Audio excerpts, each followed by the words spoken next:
what they call the social credit system. If any of these family photos, if any of your activities online, if your purchases, if your associations, if your friends are in any way different from what the government or the powers that be of the moment would like them to be, you're no longer able to purchase train tickets. You're no longer able to board an airplane. You may not be able to get a passport. You may not be eligible for a job. You might not be able to work for the government. All of these things are increasingly being created and programmed and decided by algorithms.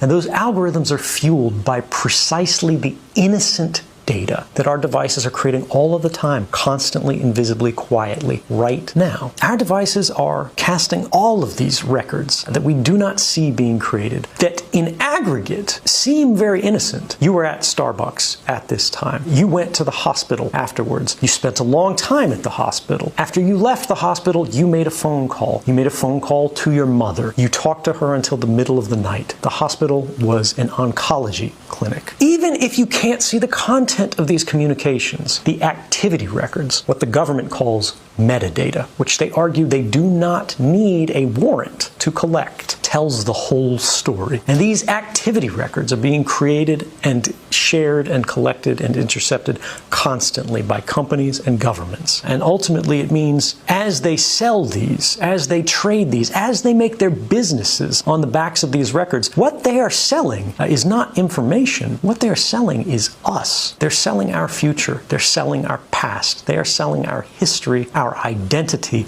and ultimately they are stealing our power and making our stories work for them.